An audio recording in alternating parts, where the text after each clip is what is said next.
સુખપરની શાળાના વિદ્યાર્થીઓએ લીધી વ્યવસાયલક્ષી ઔદ્યોગિક સ્થળની મુલાકાતમાં સમજાવ્યું કે વિવિધ કામગીરી જાણતો વ્યક્તિ જીવનમાં ક્યારેય બેરોજગાર ન રહે। નવી રાષ્ટ્રીય શિક્ષણ નીતિના ચોપડાનું જ્ઞાન સાથે જીવનમાં દરેકને ડગલે ને પગલે જેની જરૂર પડે છે એ વ્યવસાયિક શિક્ષણનું ખૂબ જ મહત્વ દર્શાવવામાં આવેલ છે અને વિવિધ કામગીરી જાણતો વ્યક્તિ ક્યારેય ક્યાંય અટકતો નથી અને બેરોજગાર રહેવાનો તો કોઈ પ્રશ્ન જ ઊભો થતો નથી। આ હેતુને સિદ્ધ કરવાના ભાગરૂપે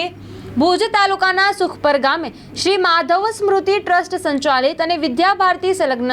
શ્રી શ્યામ સરસ્વતી પ્રાથમિક વિદ્યા મંદિરના વિદ્યાર્થીઓ ભુજ માંડવી હાઈવે ઉપર સ્થિત સંત કૃપા એગ્રો એન્જિનિયરિંગ વર્કશોપની મુલાકાત લેવડાવવામાં આવી હતી, જેમાં વિશાળ અને સ્વયં સંચાલિત આધુનિક સાધનોથી સજ્જ વર્કશોપમાં કામ કરતા કારીગરો દ્વારા મોટી માલવાહક ટ્રકના ડમ્પર કેવી રીતે બને છે તે માટેની સંપૂર્ણ માહિતી પ્રત્યક્ષ રીતે બાળકોને આપવામાં આવી હતી, જેમાં લોખંડની લાંબી પ્લેટમાંથી જરૂરી માપ મુજબ કટિંગ મશીન દ્વારા કાપવું, કપાયેલા પ્લેટને પ્રેસ દ્વારા જરૂરી આકારમાં ઢાળવું, વિવિધ ભાગોને વેલ્ડિંગથી જોડી ડમ્પર તૈયાર કરવું, રંગરોગાન કરવું અને સેન્ડ બ્લાસ્ટની પ્રક્રિયા દ્વારા લોખંડમાં લાગેલા કાટને દૂર કરવું, ગેસ તથા ઓક્સિજનથી ચાલતા પ્રોફાઇલ કટિંગ મશીનની કામગીરી વગેરે વિવિધ માહિતીનું જીવન ઉપયોગી જ્ઞાન સહજ રીતે આપવામાં આવ્યું હતું।